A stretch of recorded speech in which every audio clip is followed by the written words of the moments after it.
Spoštovane gledalke, dragi gledalci, ljubitelice in ljubitelji športa, dober večer in dobrodošli v našem tretjem polčasu v mesecu septembru.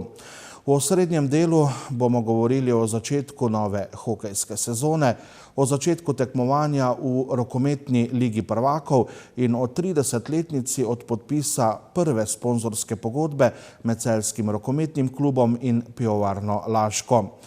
Nekaj bomo rekli tudi o začetku košarkarske sezone in o nagrajencih ob 70-letnici Košarkarske zveze Slovenije.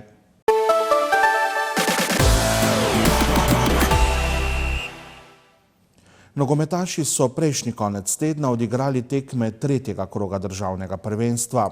Aktualni državni prvaki so na svojem igrišču doživeli še drugi letošnji poraz. Domžale so na štadionu z Dežele slavile z 2:1. Varovanci trenerja Dušana Kosiča tako ostajajo pri eni osvojeni točki. Ta konec tedna pa bodo v četrtem krogu gostovali pri Mariboru.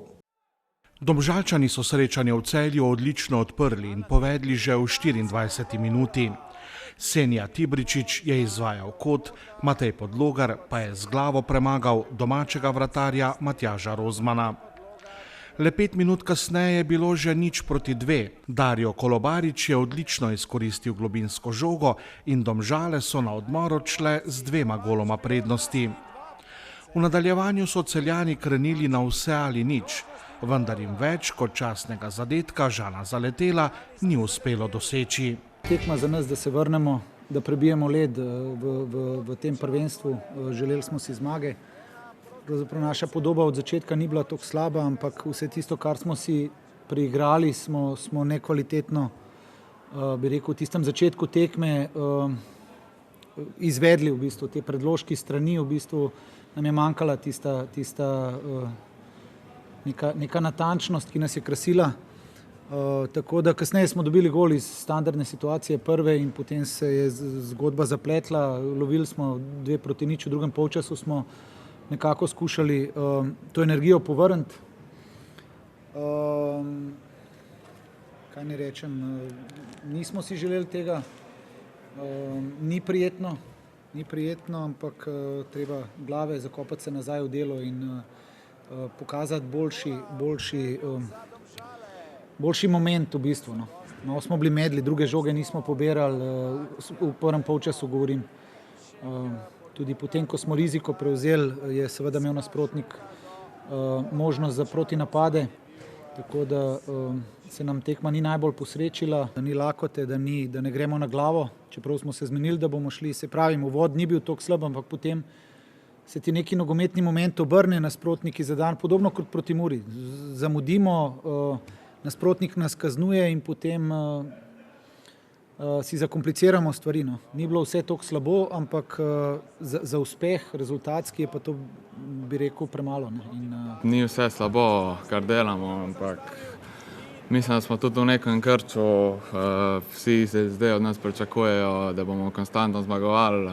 Mi se zavedamo, da to bo težko bo uresničiti. Treba bo veliko več pokazati, kot smo do zdaj na teh prvenstvenih tekmah. Ampak mislim, da smo fantje pri stvari, treniramo dobro. Mislim, da je samo vprašanje časa, kdaj bomo spet začeli zmagovati. Igrali tako, kot smo hoteli, ustvarili smo si veliko priložnosti, lahko bi dosegli tudi kakšen zadetek več, ampak tudi to je dovolj bilo za 3 točke, ki so nam bile potrebne in gremo seveda optimistično naprej. Celjani so podobno kot že v zadnjih 2 sezonah državno prvenstvo odprli slabše od pričakovanj. Lahko rečem, se nam že 3 leta zapored to isto dogaja. Ne vem, kako je bilo prej, ampak se mi zdi, da bomo zdaj še malo trpeli do konca meseca, ko se prestopni rok konča. Zdaj malo pametujem, verjamem, da to fantje in jaz ne počnemo nameroma, ampak enostavno se vidi, da je to v redu, ni pa dovolj za zmagovati. Mi bi pa radi zmagovali in to je to. Današnja tekma je razočaranje, verjetno za fante in zame. Želeli smo se nekako vrniti v tiste zmagovalne tirnice, ampak nam Domžale tega niso danes dovolile. Sigurno je malo drugače po 3 tekmah, kaj ne zmagaš v ligi.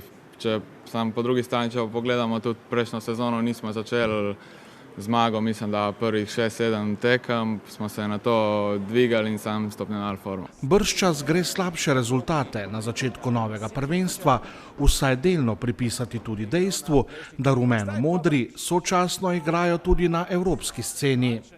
Naš fokus je bil na začetku prvenstva predvsem na Evropo, ne? Da probamo tam dober obraz pokazati in glede na to, da ni bilo neke resne pauze gor, so te fantje zdaj že v nekem procesu. Vse se nam je nabrali. Mislim, da Celje ni edini klub, ki je osvojil prvenstvo, pa potem imel težave v nadaljevanju. Malo Evropa, malo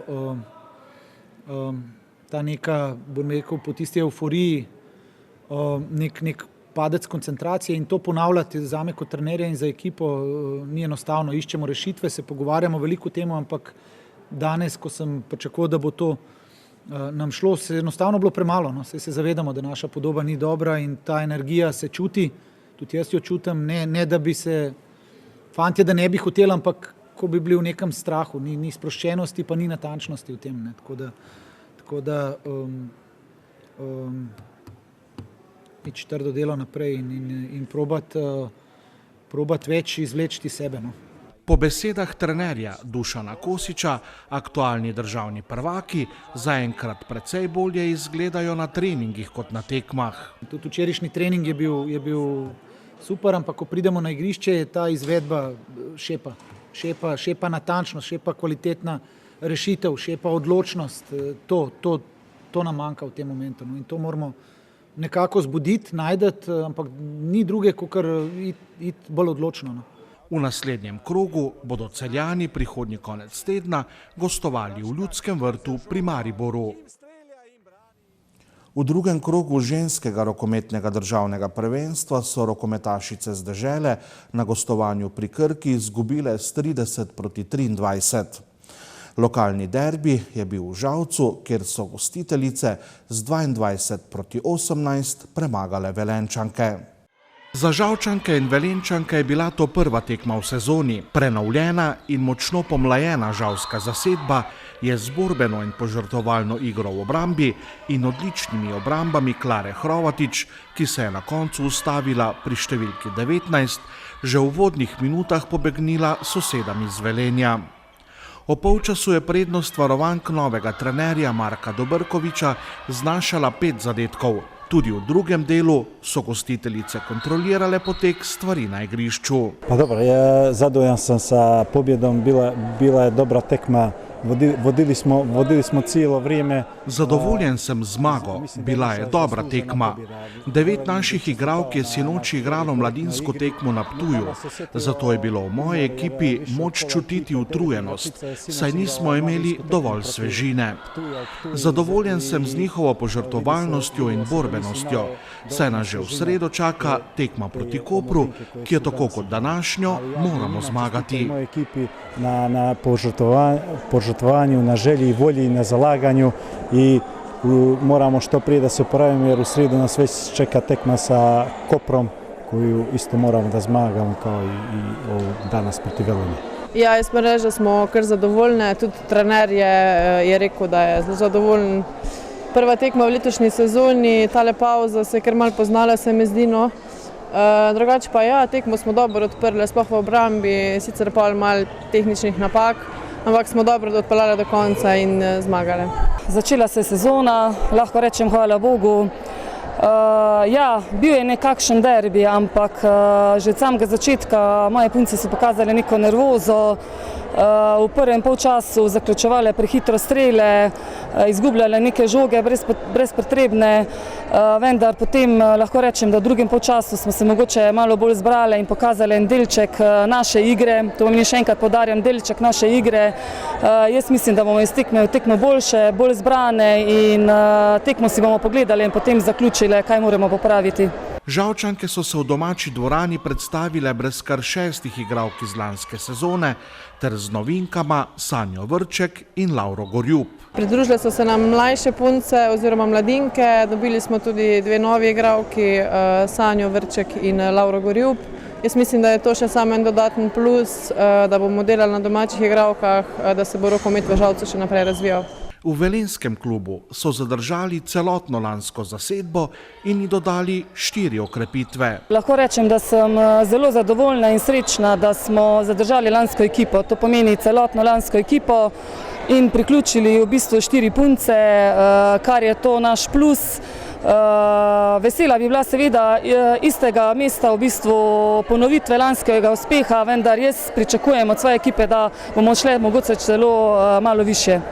V sredo pa so Žalčanke v svoji dvorani odigrale še zaostalo tekmo prvega kroga proti Kopru. Z odlično obrambo, na čelu katere je bila razpoložena vratarka Klara Hrovatič, so Žalčanke številne zadetke dosegle v protinapadih. Že v polčasu je vodstvo Savinjčank znašalo 12 zadetkov, tudi v nadaljevanju zmaga domačih ni bila nikoli pod vprašajem. Još u prvom poluvremenu smo to riješili jer smo ušli kako treba u tekmi, najbolje što možemo, jako odgovorno, disciplinirano. V tekmo smo vstopili odgovorno in disciplinirano in že v prvem polčasu rešili vse dvome v zmagovalcu. Z odlično igro v obrambi in razpoloženo vratarko smo dosegli veliko golov iz protinapadov. Na drugi strani pa v 25 minutah prejeli le 2 zadetka. Drugi polčas je bil slabši. Nismo še na nivoju, da bi lahko menjali vseh 16 igralk. Nivo igre je v drugem delu padel, vendar zmaga nikoli ni bila pod vprašajem. Koper se na manj kot 7 golov zaostanka ni uspel približati. Pobjedu pitanje sa 12 razlike na poluvremenu, to je najviše išlo na 7 i 8 najniže, na najmanju razliku. Tekmo smo začeli res močno, v obrambi smo res garali na polno in v bistvu si to razliko prislužili predvsem v obrambi. Tudi se je poznali, da smo v obrambi potem reševali tiste žoge, ki smo jih mogoče v napadu izgubile. In tako smo v bistvu naredili to razliko že v prvem polčasu. Prva 2 kola, 2 zmagi, verjetno zadovoljni štartom v novo sezono. Ja, štartom smo zelo zadovoljni, v bistvu mi smo šli na zmage, do zdaj naslednje tekme v bistvu gremo na zmage in smo pripravljeni, delamo vsako tekmo, pravljamo video analize, tako da smo pripravljeni na vsake tekmece. Dobrković je na srečanju s Koprom v igro poslal vseh 16 rokometašic, ki jih je imel v zapisniku. Igramo i omladinsku ligu, tako da... Glede na to, da imamo v ekipi 8 mladink, ki igrajo tudi mladinsko ligo, sem jim želel ponuditi priložnost, da igrajo proti starejšim in močnejšim ekipam, kar jim bo zagotovo pomagalo, ko bodo igrale na mladinskih tekmah. Če gre soditi po uvodnih tekmah Žalčank v novi sezoni, bo letos njihov zaščitni znak igra v obrambi. Naš zaščitni znak je vsekakor obramba, vse se začne v obrambi in brez obrambe vemo, da rokomet ne more obstajati, tako da v bistvu ciljamo na močno obrambo, kar je v bistvu naš zaščitni znak že kar nekaj let, tako da tudi se zdaj nadaljujemo s tem. Že v soboto čaka žalske rokometašice 3. tekma v letošnji sezoni. Še 3. bodo igrale doma, tekmec bo ekipa Ptuja. Moramo se spremiti za Ptuj, jer to je jedna ozbiljna ekipa. Gre za resno ekipo. Morali bomo odigrati odgovorno in najbolje, kar znamo v tem trenutku, če bomo želeli zmagati. Ptuj je v prvem kolu odigral dobro s Krko, čeprav je izgubil. Mi gremo na vsaki tekmi na zmago in pričakujem 3. par točk v novi sezoni. Na strani idemo na pobjedu, tako da očekujem pobjedu i ovoj utakmici protiv Ptuja. Tuj so, v bistvu ostaja dosti enaka ekipa, kot je bila lani. Sicer mislim, da kljub naši neizkušenosti so tudi oni v bistvu dosti neizkušene igralke in mislim, da imamo v bistvu dosti velike šanse, ampak vseeno tekmo je treba igrati 60 minut in bomo videli, kdo bo boljši. Tekma med Žalcem in Ptujem se bo v soboto začela ob 19:30 minut.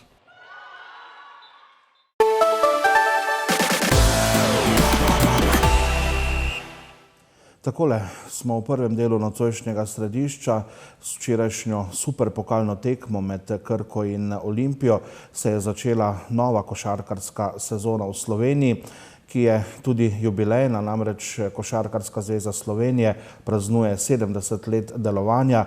17. september je praznik slovenske košarke. Pred 3 leti na ta dan je Slovenija postala evropski prvak v Istanbulu. No in na včerajšnji superpokalni tekmi je Košarkarska zveza Slovenije pripravila tudi slovesnost, na kateri je podelila priznanja zaslužnim košarkarskim delavcem, med njimi pa sta tudi 2 iz Celjskega. Posthumno je naziv častni član Košarkarske zveze Slovenije prejel Aleš Antaver, nagrado Košarkarske zveze Slovenije pa je prejel dolgoletni predsednik Košarkarskega kluba Šentjur Jože Palčnik, ki je tudi moj sogovornik. Dober dan, dobrodošli. Dobar dan. Čestitke seveda ob tem priznanju za dolgoletno uspešno delo v košarki. Mogoče najprej nekaj občutkov ob tem, ko ste včeraj prejeli to nagrado, kako je bilo v Kranju. Bilo je zelo prijetno, vedno je dobro, če se te kdo spomne tvojega dela. Bilo je pa prijetno predvsem zato, ker sem po dolgem času prisostvoval eni tekmi v živo. Mislim, da je to zdaj od tam 10. marca prva košarkarska tekma v živo in je kljub temu, da so seveda bile omejitve glede števila gledalcev in nekega tistega ravno pravega vzdušja športnega ni bilo, pa vendarle je bilo prijetno videti najboljša kluba, kako sta pripravljena za naslednjo sezono. Pred 18 leti ste začeli z delom, tako so zapisali predlagatelji v košarkarskem klubu Šentjur. 9 let ste ga vodili kot predsednik. V tem obdobju seveda tudi največji uspehi šentjurskega kluba so se zgodili v zadnjih pravzaprav 15 letih. Tudi naslov državnega prvaka, superpokalna lovorika, nastop v ABA ligi, nastop tudi v Evropi v FIBA-inem tekmovanju. Ni veliko slovenskih klubov, ki imajo lovorike, 5 svojih naštela, ki se lahko pohvalijo z naslovom državnega prvaka. Po drugi strani je ta celjska regija, celjsko območje najbolj številčna, kar se tiče klubov, no in tu ste edini, ki se lahko pohvalite z naslovom državnih prvakov. Kako pravzaprav ocenjujete zdaj to vaše delo in vaše delovanje v različnih vlogah v šentjurski košarki?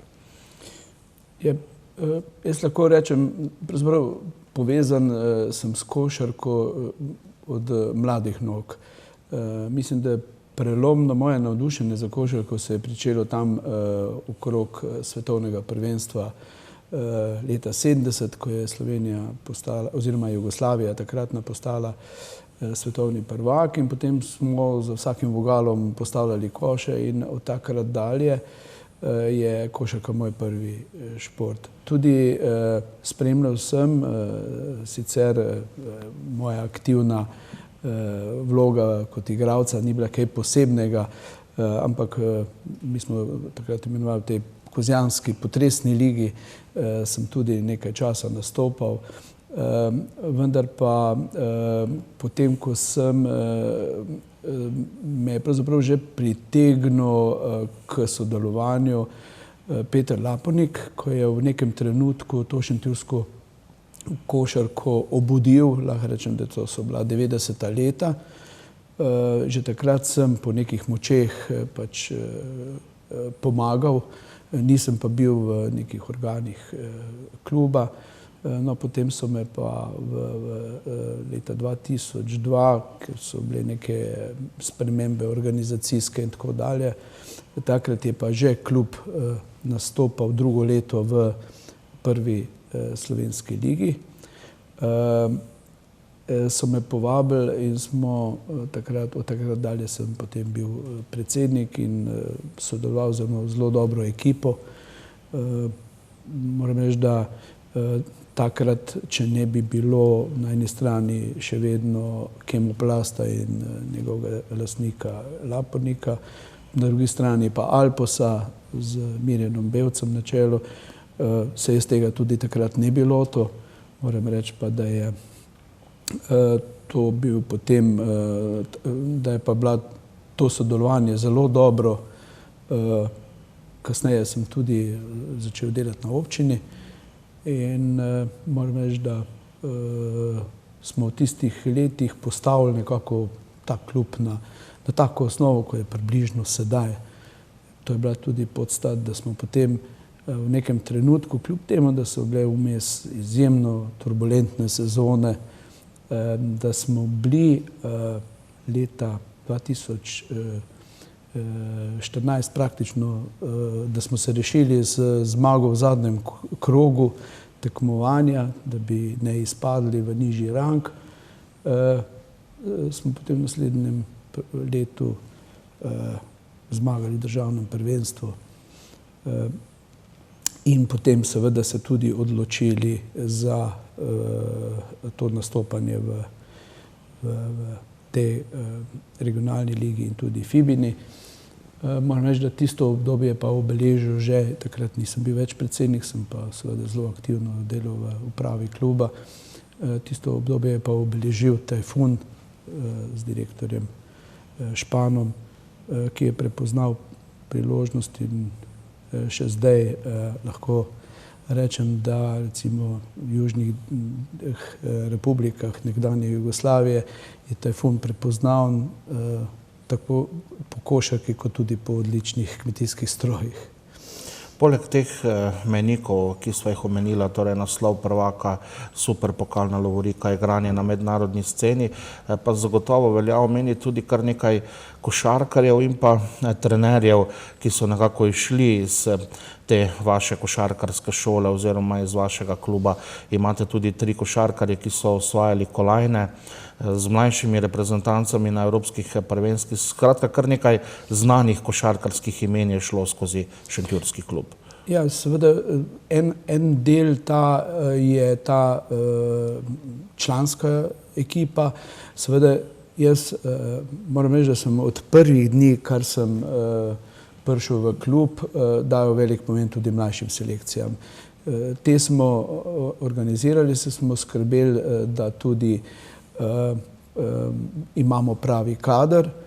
Moram reči, da že pred mojim prihodom je bilo, kar se tega tiče, mogoče na organizacijski plati, mogoče malo manj stabilno, po drugi strani pa kar zadeva pa pridobiti neke potencialne dobre igralce, pa tudi so bili predhodniki uspešni. Že takrat je, ne vem, igral Čebular v teh mlajših selekcijah, to so bili fanti, ki so bili takrat stari, ne vem, 15-16 let, pa so že dobivali priložnost tudi pri članski ekipi in iz teh mlajših selekcij je šlo kar nekaj igralcev, ali pa so recimo jih že v zelo rosnih letih so prepoznali priložnost, pa so iz drugih okolij, ne vem, iz Šmarja, Fermeje, Pelc v nekem trenutku, ki sta oba zrasla v dobre igralce. Se pravi, imeli smo neko šolo, ki je bila prepoznavna tudi v tem okolju širšem. Moram reči, da v zadnjem obdobju smo to ekipo še veliko bolj okrepili. Imamo res pravi strokovni štab, ki ga vodi Kočar. Moram pa reči, da ni pa v zadnjem obdobju, nismo uspeli priključiti nekih novih igralcev, kot je bilo to dejstvo v preteklih letih. Moram reči, da tudi priložnost trenerji, ki so, bom rekel, prvič samostojno vodili člansko ekipo, jih je kar nekaj, ki smo jim dali priložnost v Šentjurju. Spomnim se, recimo, en, ki je zelo obeležil naše obdobje, je zagotovo Novakovič. On je v 2 obdobjih, kar daljše obdobje bil pri nas, predtem pa še kot igralec. Konec koncev je tudi Matjaž Tovornik Digl prvič vodil eno sezono in pol, skoraj 2 sezoni je vodil naš klub. Pa ne nazadnje recimo Jurica Golemac. Njemu smo dali prvi priložnost, on je do takrat izključno deloval kot pomočnik različnim trenerjem v klubu. 20 let ste v kosu, če lahko rečem v žargonu, tudi prvoligaš, kar je tudi kar redkost v slovenskem prostoru. Zdaj sva nekaj rekla o preteklosti, mogoče tudi o tem, čeprav niste več v teh vodstvenih organih kluba, ampak še vedno seveda po svojih močeh pomagate pri delovanju kluba. Kakšen je danes in kakšen je jutri šentjurske košarke, v kakšnem stanju je in v kakšni smeri naj bi se razvijala. Tu je seveda bilo že v preteklosti, tudi županom smo na to temo že večkrat govorili, tudi govora o novi dvorani, ki bi verjetno tudi pomembno vplivala na razvoj te panoge v prihodnosti. Skratka, kako vi, ki nedvomno najbolje v tem lokalnem okolju poznate te razmere, gledate na vse skupaj? Moram pri tem nekaj reči, da jaz, kljub temu, da sem zelo hvaležen Košarkarski zvezi Slovenije in za to priznanje, pa vem, da se seveda dosti trudijo na različnih področjih in so tudi bili zelo uspešni, predvsem kar se tiče reprezentance. Moram reči, da sem malo pogrešal večjo skrb za prvo košarkarsko ligo. Mislim, da ta nima take prepoznavnosti, da za njo, seveda za njo morda ne skrbimo najbolje, ampak jaz mislim, da smo pri tem krivi seveda tudi klubi, ne bi od tega bežal.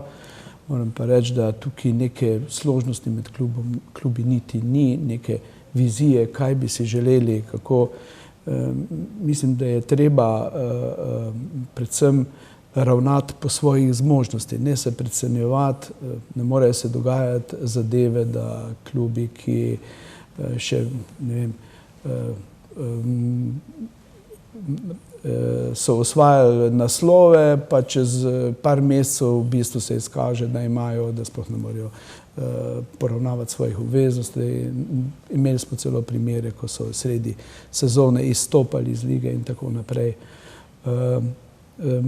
Zdaj vidim, da se nekaj trudi zveza, da bi malo več promocije tudi dala, zato jaz upam, da se bo to tudi res zgodilo. Ampak v teh danih okvirih, kjer pač delujemo, se moramo tega stanja v okolju zavedati in se prilagoditi cilje in zmožnosti. Jaz mislim, da je še vedno prva naloga, da teh 200-220 otrok mladih poskrbimo za njihov razvoj, ne samo športni, košarkarski, tudi osebni. Mislim, da imamo tu kar nekaj odgovornosti. Zdaj se nam seveda pojavlja še ta težava s covidom, kjer so še druge obveznosti v zvezi s tem, pa odgovornosti. Naše ambicije v zvezi z prvočlansko ekipo pa morajo biti prilagojene finančnim zmožnostim okolju. Tukaj imamo zagotovo veliko podporo župana Djacija, ki je ljubitelj športa in prepoznava tudi naše napore, ne samo košarke, tudi podpira tudi druge športe. Kar zadeva pa pogoji sicer niso tako slabi, ampak definitivno pa naša dvorana je v takem stanju, torej naša matična telovadnica pri osnovni šoli Hruševec je v takem stanju, da bi bilo treba temeljito energetsko sanirati, ob tem pa seveda ne zadošča za izvajanje vseh športov, recimo malega nogometa, rokometa. In občina je to prepoznala in pripravila en zelo kvaliteten projekt. Imamo gradbeno dovoljenje.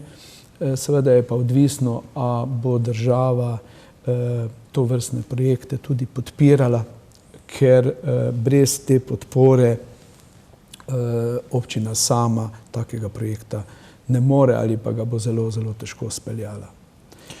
Mineva 3 leta od naslova evropskih prvakov, tudi ob tej priložnosti je bila ta podelitev in seveda ob 70-letnici Košarkarske zveze Slovenije.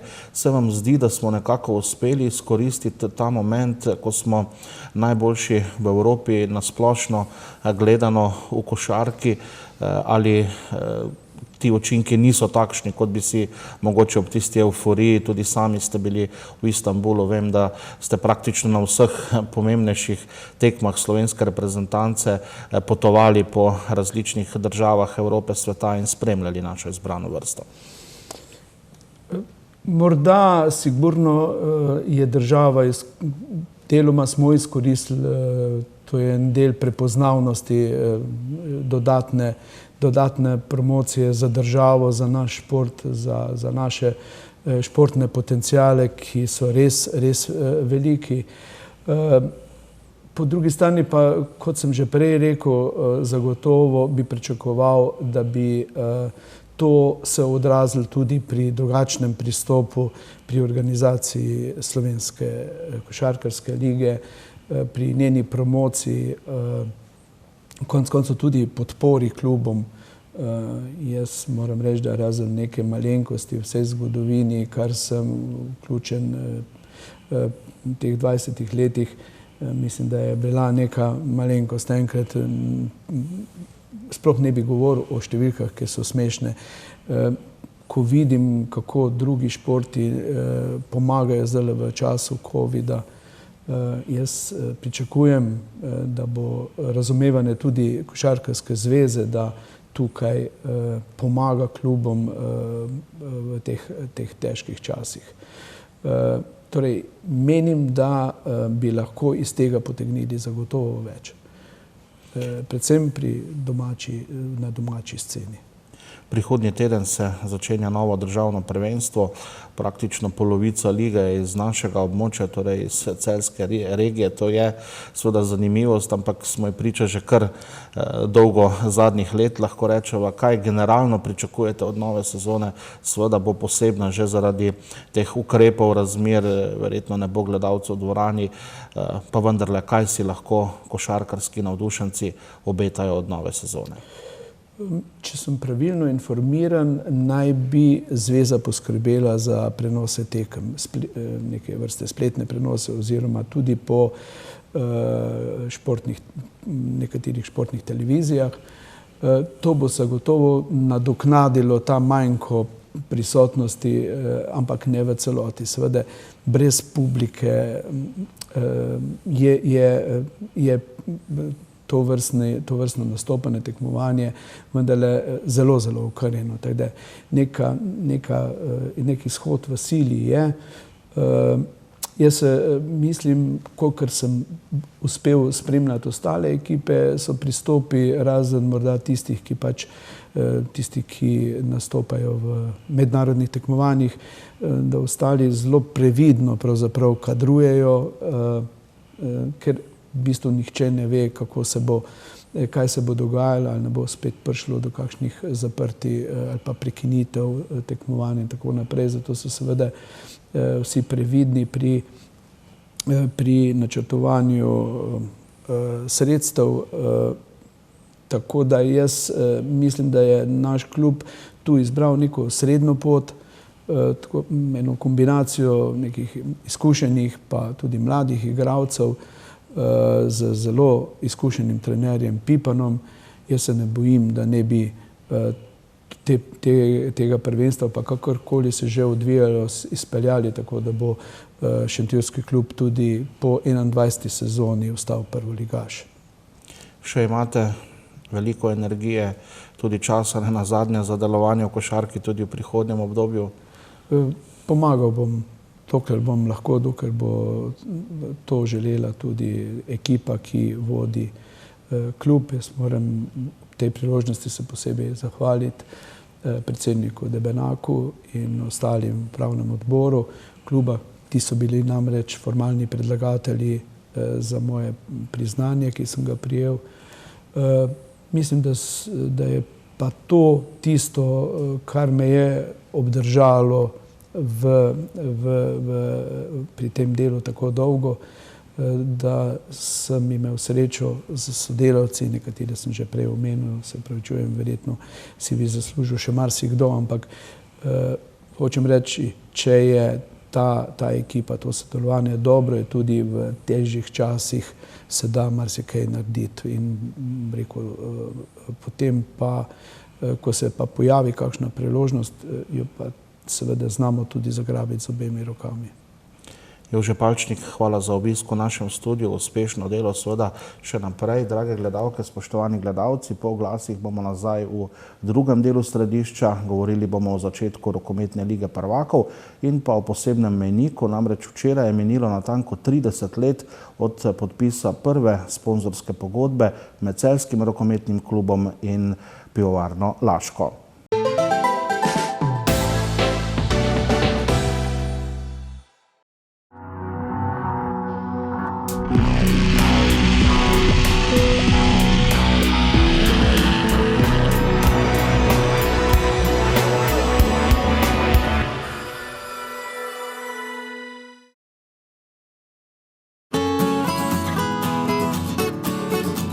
Ste ljubitelji konj? Tekmujete ali trenirate s konji ali pa jih imate le preprosto radi? Nudimo vam vse na enem mestu.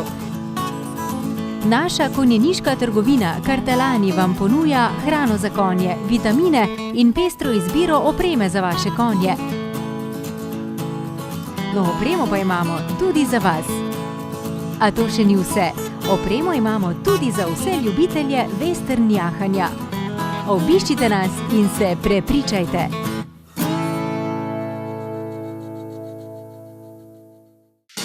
Tukaj smo. Dobro, boljše, vse najboljše.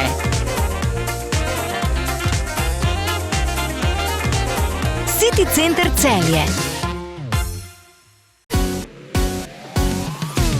Prodaja modelnega leta 2020. S popusti vse do 8.000 evrov. In izjemno financiranje, tudi brez obresti, po meri vsakoga. Hyundai. Najboljše razmerje med ceno in kakovostjo.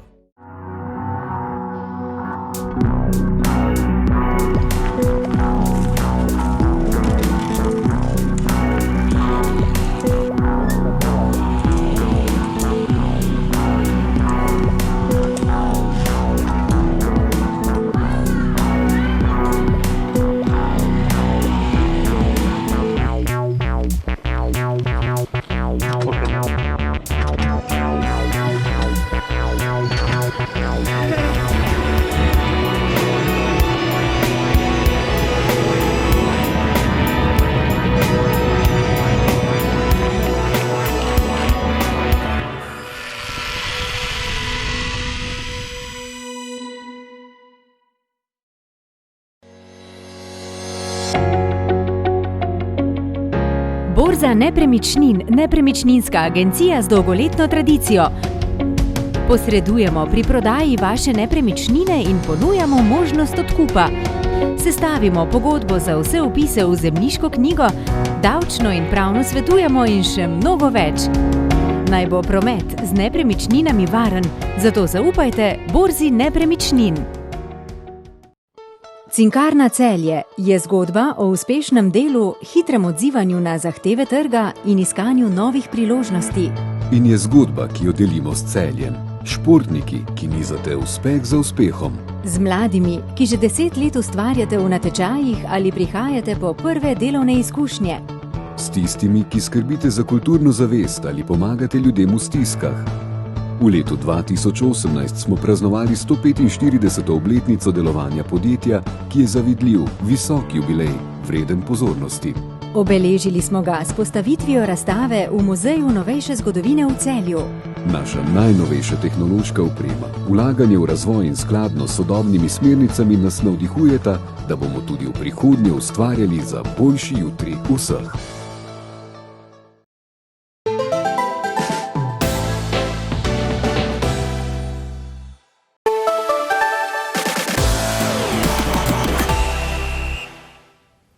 Tako, drage gledalke, spoštovani gledalci, smo po oglasih že v drugem delu nocojšnjega središča, rokometno bomo obarvani.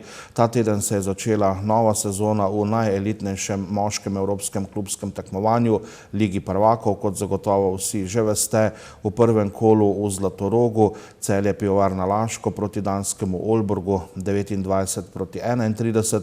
Včeraj še ena pomembna novica iz vrst naših prvakov, ki so se okrepili Žigo Mladić, Mlakarjem, povratnik torej v celjski dres, ki je prekinil pogodbo z Zagrebom in bo v tej sezoni igral za Celje Pivovarno Laško. Imel bo pravico tudi na tekmah Lige prvakov. Sicer pa se je pred dnevi zgodil še en zanimiv in zelo pomemben mejnik, namreč 17. septembra je minilo natanko 30 let od prvega podpisa sponzorske pogodbe med Pivovarno Laško in Celjskim rokometnim klubom. O tistih časih, pa potem seveda tudi o razvoju in napredku celjskega kluba skozi leta, bova kramljala z dolgoletnim predsednikom upravnega odbora celjskega kluba Andrejem Šušteričem. Dober dan, dobrodošli. Torej, 17. september 1990 bo zagotovo zlatimi črkami zapisan v zgodovino celjskega rokometa. Kakšna je pravzaprav ta zgodba, na kakšen način je Celjski rokometni klub prišel do Pivovarne Laško, začel to sodelovanje, ki zdaj traja še vedno, kar je verjetno kar nekakšna posebnost ali pa unikum v slovenskem, mogoče tudi v evropskem prostoru? No, pravzaprav smo začeli že z Pivovarno Laško sodelovati že eno sezono predtem, to se pravi v sezoni 89-90. Takrat smo namreč bili člani izvršnega odbora zadolženi, da vsak pripelje po možnosti kakšnega sponzorja, in tako je Ivezič, ki takrat ni več bil v klubu kot igralec, ampak kot član izvršnega odbora, pripeljal v klub Pivovarno. Šla sva k Tonetu Turnšku, takratnemu direktorju, in za tisto sezono smo imeli potem neko sponzorsko pogodbo, s tem, da smo v zadnji na hrbtu dresu nosili napis Pivovarna Laško. No, naslednje leto nam je pa uspel ta veliki met, da smo 17. septembra podpisali pogodbo o glavnem pokroviteljstvu s Pivovarno Laško. Mislim, da je to bil odločilni trenutek v celjskem rokometu, saj vemo, do kakšnih uspehov smo potem prišli pod pokroviteljstvom Pivovarne Laško.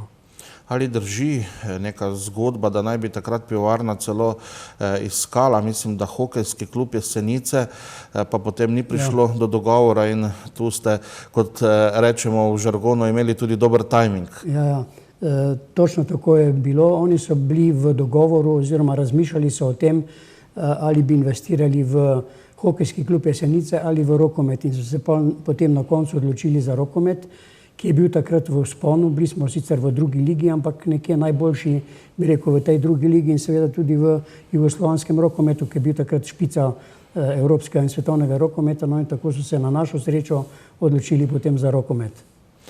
Nekaj je pomembno, niste pridobili samo sponzorske pogodbe s Pivovarno Laško, ampak pridobili ste upravo kluba tudi Toneta Turnška, ki je postal velik zaljubljenec v rokomet. Točno to. Mislim, da je velika zasluga vsega tega prav v Tonetu Turnšku, ki je bil izjemen ljubitelj in še je ljubitelj rokometa, in to se seveda poznalo tudi pri celotnem vodenju kluba in pa v samem celjskem rokometu, ki je s tem dobil velik zamah, in vemo, da smo potem recimo v letih 1993 do 2007, ne smemo pozabiti, da je bil takrat celjski klub drugi najmočnejši klub v Evropi za špansko Barcelono, ki je bila takrat šestkratni evropski prvak, in to je res treba povedati, predvsem zasluga Pivovarne Laško in Toneta Turnška.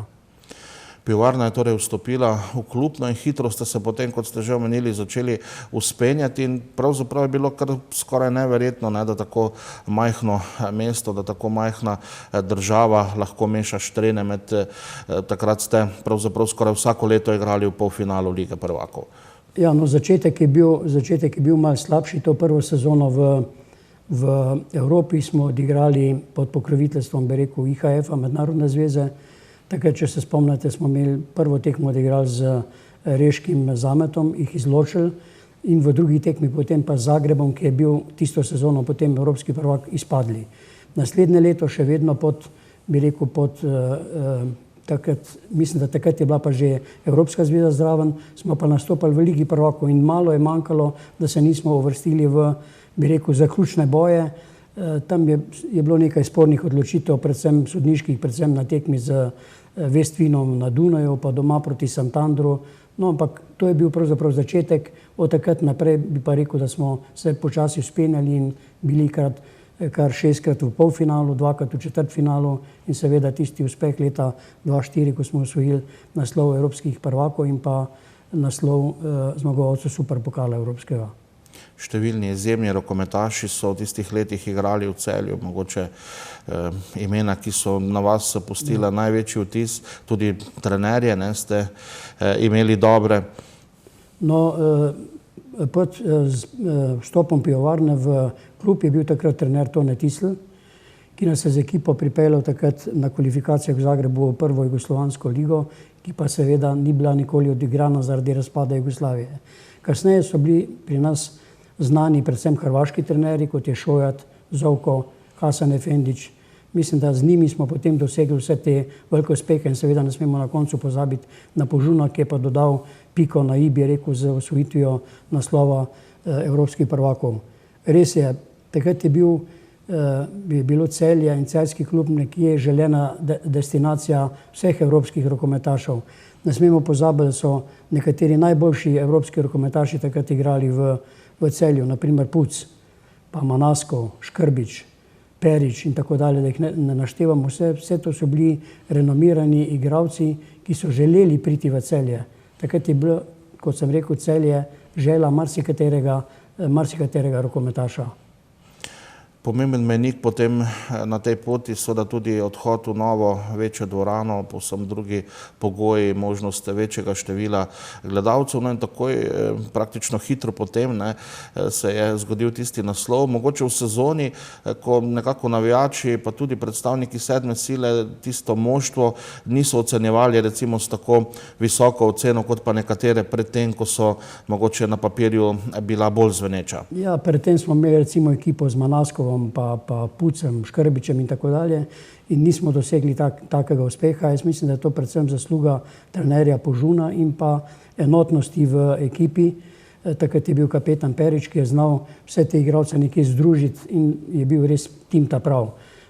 Tako da moram reči, da ekipa ni bila vrhunska, je pa bila recimo najbolj homogena in pripravljena za te velike izzive. Ključ tiste sezone zagotovo tisti obračun povratni z Adem Leonom, potem je vse šlo samo še navzgor. Ja, točno tista tekma je bila tekma živčna do konca. Recimo tisti zadnji strel levega krila. Jaz sem žogo videl v mreži, dejansko je pa z konico prstov je Perić odbil izven gola, tako da je bila tista žoga odločilna, da smo potem zaradi več doseženih golov v Španiji potem napredovali naprej in na koncu se veselili potem te evropske klubske krone. Pivovarna Laško je bila torej generalni pokrovitelj, Tone Turnšek dolgoletni predsednik.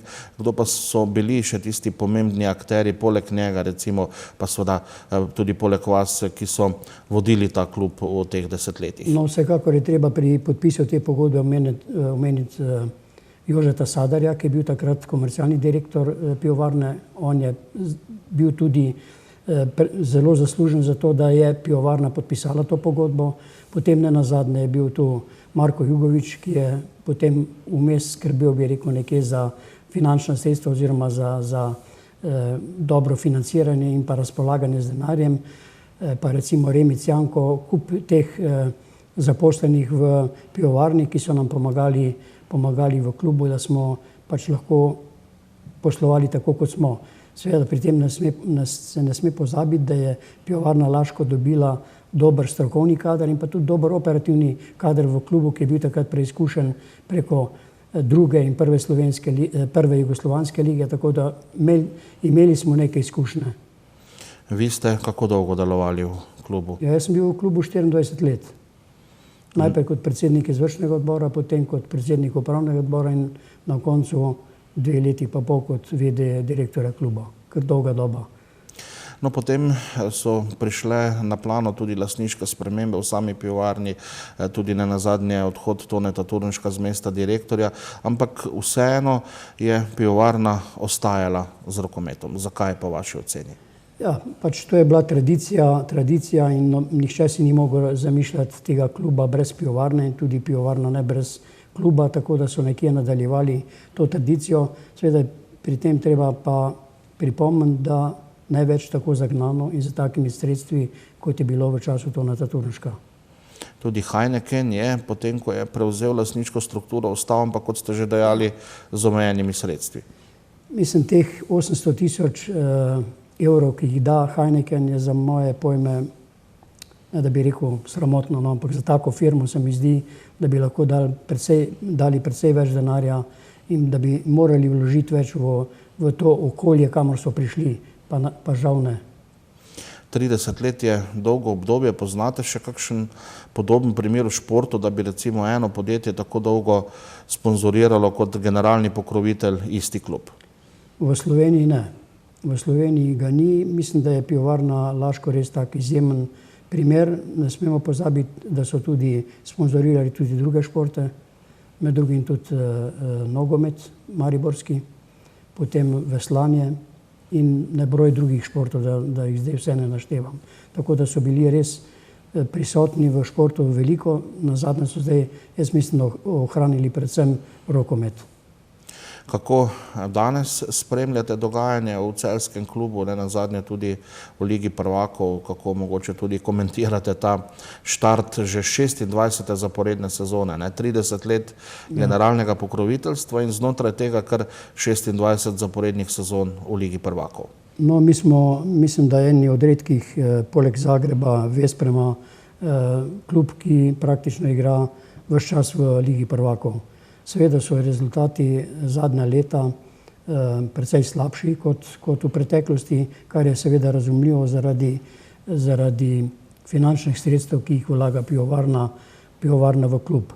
Tako da po tej strani seveda je treba klub razumeti in ne moremo pričakovati takih uspehov, kot so bili v preteklosti.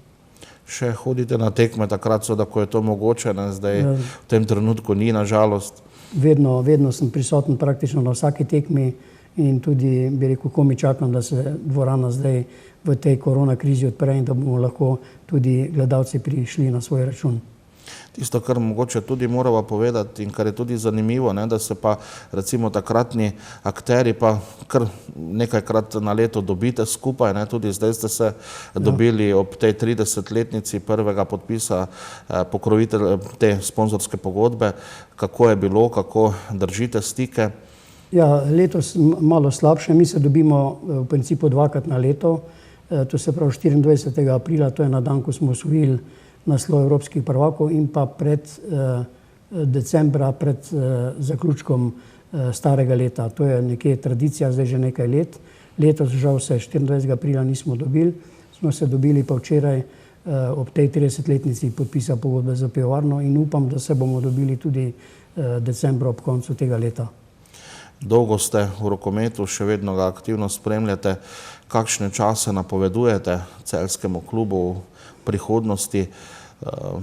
Kriza, na eni strani korona kriza, na drugi strani gospodarska kriza, kaj lahko to prinese športu, če seveda ne bo neke sistemske rešitve pomoči tudi na strani države? Ja, jaz mislim, da je država vsekakor premalo podpira šport in da če bomo šli tako naprej, mislim, da bo še več igralcev naših nastopali v tujini. Recimo je bil objavljen podatek, da trenutno v Ligi prvakov, samo v Ligi prvakov igra 19 igralcev iz Slovenije, da jih vse ne naštevam, med njimi je tudi kar nekaj Celjanov ali pa tisti, ki so v Celju dosegli tak nivo, kot ga imajo sedaj. Bodočnost po mojem ni preveč svetla. Ni preveč svetla tudi zaradi tega, ker gospodarstvo ni več na takšni ravni, kot je bilo in tudi sredstev sponzorskih je očitno vse manj. Andrej Šušterič, hvala za obisk v našem studiu, za vse te podatke, za vse te spomine, ki so jih nekako obujala izpred nekaj desetletij, željo, da vendarle celjski klub in celjski rokometaši čim boljše dosežke, rezultate dosegajo tudi v prihodnjih letih. Dragi gledalci, spoštovane gledalke, po oglasih bomo nazaj še v tretjem delu nocojšnjega središča. Začela se je namreč tudi hokejska sezona ta teden in v studiu se nam bo pridružil trener celjskih hokejistov Rok Rojšek.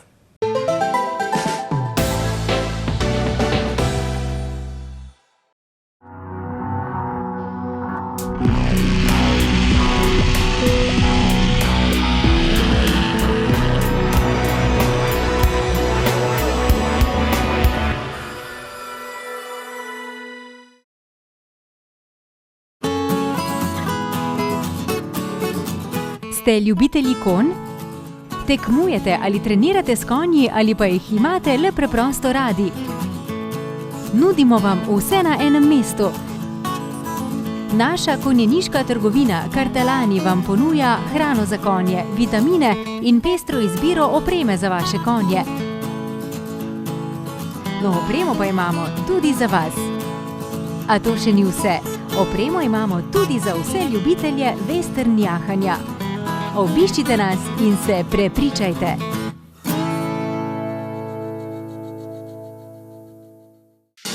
Tukaj smo. Dobro, boljše, vse najboljše.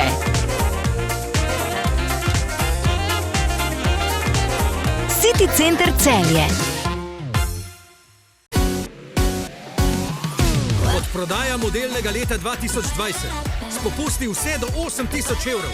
In izjemno financiranje tudi brez obresti po meri vsakogar. Hyundai. Najboljše razmerje med ceno in kakovostjo.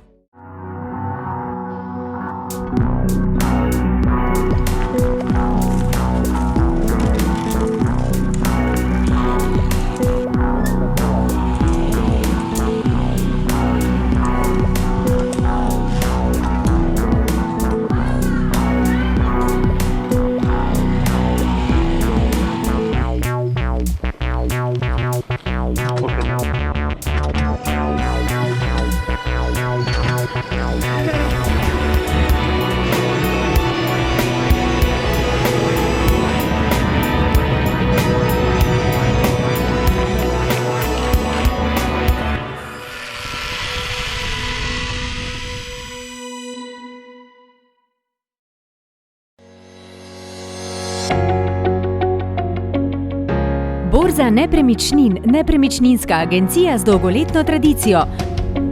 Posredujemo pri prodaji vaše nepremičnine in ponujamo možnost odkupa. Sestavimo pogodbo za vse vpise v zemljiško knjigo, davčno in pravno svetujemo in še mnogo več. Naj bo promet z nepremičninami varen, zato zaupajte Borzi nepremičnin.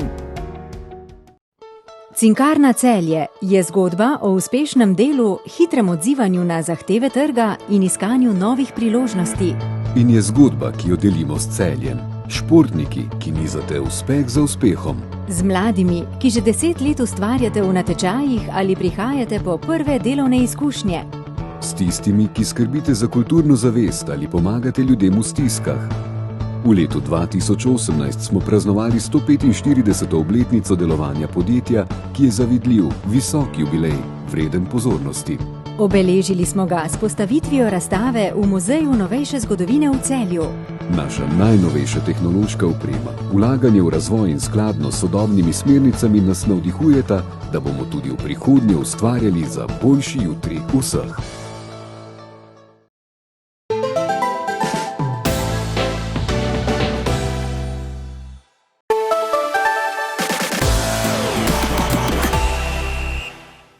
Takole po oglasih smo nazaj še v tretjem delu nocojšnjega središča. Začela se je tudi nova hokejska sezona, seveda tudi za hokejiste hokejskega kluba Tru Celje. Ta teden se najboljša slovenska moštva merijo na pokalnem turnirju v Ljubljani.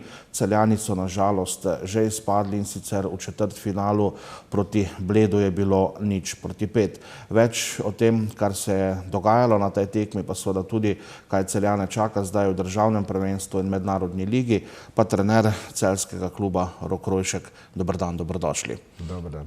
Sezona se je torej začela, če najprej pokomentirava tisto, kar je najbolj sveže, pod narekovaj rečeno, ta pokalni turnir. Izpadli ste v četrtfinalu, če bi človek pogledal samo rezultat, bi rekel gladko, ne 0:5, kako pa je vse skupaj izgledalo na ledu? No, moram reči, da to tekma, ki je za nas bi bilo najbolj, da čim prej pozabimo. Ja, tisto, kot je izgledalo na rezultatu, je izgledalo tudi na ledu. Zdaj, če sem čisto samokritičen do nas, smo igrali slabo, ni bilo neke prave energije. Zdaj, kaj so razlogi za to? Prva tekma v sezoni, postava spet, kar se nam dogaja že zadnjih par let, spet čisto drugačna. Še v tistem rosterju, ki ga imamo za letošnjo sezono, manjko 3 igralcev in verjetno se je vse skupaj to poznali tudi na ledu. Mogoče tudi to, da nismo odigrali nobene prijateljske tekme, to je spet posledica te korone, težko je bilo organizirati bilo kakšno prijateljsko tekmo. Verjetno to skup vseh teh stvari in se je to poznalo na naši igri, ki je, moram priznati, res slaba in posledično tudi tako rezultat. V ozadju bomo videli nekaj posnetkov iz enega od treningov ta teden, kjer smo vas obiskali z našo kamero. Že ste dejali, pred sezono je prišlo do nekaterih sprememb, nekaj fantov je odšlo.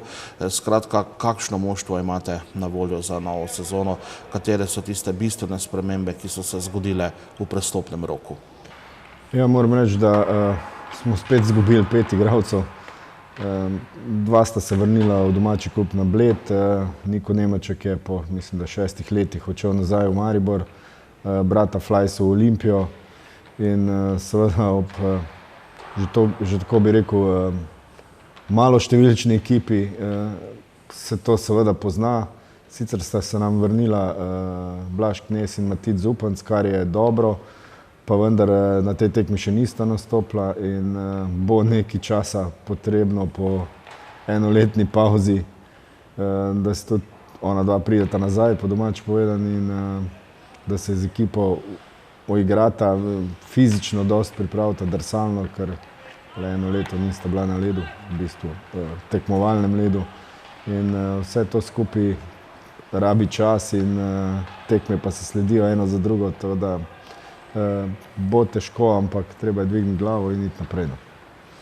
Zagotovo vse splošna situacija v športu povezana predvsem s financami, pa vpliva verjetno na to, da si pa kakšnih okrepitev niste mogli privoščiti.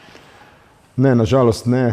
Kot trener bi si seveda želel okrepitve na določenih mestih, ampak nažalost finance nam tega ne omogočajo. Treba bo igrati in pa delati z igralci, ki jih imamo. Priključili smo spet neki 2-3 mlajše igralce v prvo ekipo. Zdaj, ali bo lahko igrali tekme na prvenstvenem nivoju, ne vem.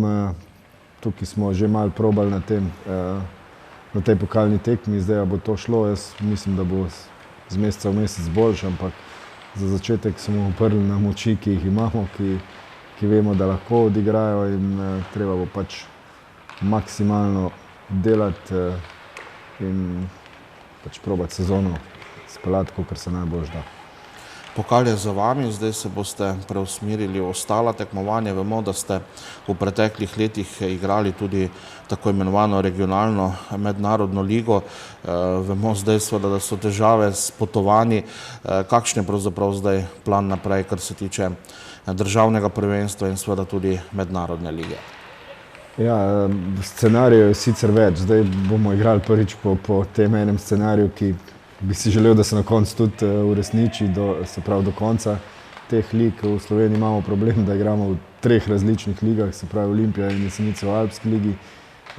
Mi ostali klubi razen Maribora v INL ligi in pa na koncu še državno prvenstvo, kjer igramo skupaj vsi slovenski klubi. Tako da zdaj bo potekal prvi krog državnega prvenstva med slovenskimi klubi in pa med ostalimi, ki igramo Ligo IHL, tudi prvi krog, prva 2 kroga v bistvu IHL lige in potem na osnovi rezultata v začetku decembra, mislim, da konec novembra, če bo korona to dopuščala, bomo odigrali drugi del tekmovanja tudi z ostalimi klubi Lige IHL, se pravi s Hrvati in pa Srbi. Če to ne bo mogoče, je pripravljen še en scenarij še za povečanje števila krogov državnega prvenstva, ampak zaenkrat o tem ne razmišljamo. V tej mednarodni ligi bo koliko moštev? Že ste omenili klube z Hrvaške in Srbije. Ja, nastopa 5 slovenskih klubov, se pravi razen Olimpije, Jesenic in pa Maribora, ki bo igral samo v državnem prvenstvu, potem pa Mladosti iz Zagreba, Vojvodina iz Novega Sada in pa Crvena zvezda. Kako so se letos nasploh premešale karte? Govorim seveda o predvsem slovenskih klubih. Kaj lahko pričakujemo od tej sezone in kje seveda zdaj med temi 8 klubi vidite moštvo Celja? Kam sodite? Ja, jaz mislim, da prvi favorit je nesporno Olimpija. Ima v tem trenutku po postavi in pa po imenih daleč najmočnejšo ekipo, potem seveda tu Jesenice. Za njimi kak korak Slavija in pa predvsem Triglav. Mlade Jesenice vedno z velikim številom mladih dobrih igralcev so tukaj in potem tudi Bled. Mi in pa Maribor, tukaj nekje bo treba iskati svojo šanso. Možnosti so, zdaj kaj je realno, kaj ni, mogoče celo težko razpredati. Mi bomo vsako tekmo se probali potruditi odigrati najboljši in pa prijeti čim višji. Seveda je pa na koncu play-off, ki pa je tisto odločilen in do tja pa je še kar nekaj časa. Moram pa povedati, da seveda v vašem moštvu ste precej odvisni tudi od tega, kakšne delovne obveznosti imajo fantje, spet drugi hodijo v šolo, to niso profesionalni igralci in vse to vpliva potem na same treninge in tudi na sestavo moštva na tekmah. Ja, predvsem tisti, ki hodijo v službo, že ta tekma pokalna, ki je bila ob 4 popoldan, je bila za nas problem. Pač nekateri fantje so se mogli pripeljati celo s svojimi avtomobili tik pred tekmo. To so problemi, sploh v drugem delu, ko bo Liga IHL, če bomo mogoče med tednom mogli v Beograd, to v bistvu sploh ne bo mogoče, bo treba tekmo predstavljati. To so problemi, ampak moram reči, težko reči, da si se na njih navadil, ampak treba je z njimi živeti, speljati sezono, to je naša realnost in tega se zavedamo in ni drugega. Kakšno je nasplošno stanje v klubu, tudi kar se tiče mladih, je mogoče ta situacija zdaj s korono, ta dolga pauza, kaj je vplivala na sam vpis v tistih najmlajših selekcijah? Jaz moram reči, da v mladih selekcijah do 13. leta imamo relativno dosti igralcev za naše razmere. Zdaj, kako bo vplival na vpis, trenutno ne vemo, ker to se pri nas začenja zdaj, z mesecem septembrom, začetkom šolskega leta. Se bo pojavil to, ali bomo dobili dovolj spet novih igralcev ali pa novih fantov v klub. To zaenkrat je še težko dajati oceno, bomo videli v naslednjih 2-3 mesecih, ki so za nas ključnega pomena pri vpisu novih igralcev. Imate pa kar nekaj verjetno talentiranih, zanimivih fantov v tistih mlajših selekcijah, na katere dolgoročno seveda potem računate tudi v članskem moštvu. Ja, seveda imamo predvsem tam pri 11-12 letih par zelo talentiranih fantov, zdaj kaj se bo z njimi zgodilo, to mogoče še prezgodaj govoriti. Seveda pa bo treba postaviti člansko ekipo na nek nivo, da si bodo fantje želeli tudi ostati doma. Se vemo, da nam tisti najboljši vsako leto odhajajo, verjetno se bo dogajalo to tudi naprej, ampak tudi to je kruta realnost, ali pa fantom, seveda tistim, ki uspejo na neki boljši sredini, mi privošmo in treba bo delati čim več, imeti spodaj čim večjo maso, čim boljše temelje in potem, da nas ne bo strah, če kdo odide ali pa ne. Vi ste dolgo v tem klubu, dolgo tudi trener. Se vam zdi, da je nekako vse težje zagotavljati te pogoje, da sploh lahko imate člansko moštvo? Vemo, da je bila vmes tudi kar dolga pauza, večletna, kot članskega moštva v Celju ni bilo, no zdaj zadnja leta pa smo se seveda spet navadili, da Celje igra tudi s člansko zasedbo. Ja, jaz moram reči, da je bila pauza, mislim, da 14 let, če se prav spomnim. Potem smo nekoliko postavili to člansko ekipo, bi rekel, prvo leto bolj na silo kot pa realno, ampak jaz mislim, da se je to vseeno splačalo. Potem je bilo par let, 3-4 leta res tako, ko bi si želel, recimo, da bi bilo vedno vsaj tako. No in pa v zadnjih letih s tole krizo in bi rekel, preživljamo s to člansko ekipo, ampak nam je vsem jasno, da če bi člansko ekipo ugasnili še enkrat, verjetno je ne bi bilo nikoli več. Tako da to je opcija, na katero ne smemo niti pomisliti. Za bodočnost celjskega hokeja in za vse te mlade, ki prihajajo, članska ekipa mora biti. Se vemo, da vsi se pač ne morejo prodati drugam, je pa to za otroke, ki začnejo hokej in potem verjetno v vsakem športu trenirajo 10 ali pa več let in ko pride do 18. leta, rečeš enostavno v mestu nimamo ekipe, ne morete nikjer igrati, ni pošteno do vseh teh fantov, ki vložijo veliko truda, da pridejo do nekje 18. 20. leta in jim je treba omogočiti, da imamo člansko ekipo in pa seveda, da imajo tudi v Celju kje igrati hokej. Pokal je torej za vami, kakšne bodo zdaj aktivnosti naprej oziroma kako je s termini tekem državnega prvenstva in IHL lige? Ja, tekme se začnejo že 22. v torek 22. septembra z ligo IHL in pa, ne, v bistvu z državnim prvenstvom, ki se igra med tednom, vikendi pa so v glavnem rezervirani za ligo IHL, tako da tekme si sledijo 2 na teden, v glavnem torek, sobota, včasih tudi kak četrtek, tako da v bistvu imamo amatersko ekipo na profesionalnem nivoju tekem, tako da ni niti časa za jamranje veliko, treba je delati in igrati in to je to. Rok Rojšek, hvala za vse te informacije, seveda želimo uspešno sezono, ki bo, kot smo slišala, zelo zanimiva, turbulentna, tudi naporna glede na sestavo vašega moštva. Drage gledalke, spoštovani gledalci, mi pa smo s tem do konca pripeljali nocojšnji tretji polčas. Hvala, ker ste bili v naši družbi. Lep vikend voščim in nasvidenje ponovno prihodnji petek ob 20. uri. Lepo se imejte in lahko noč.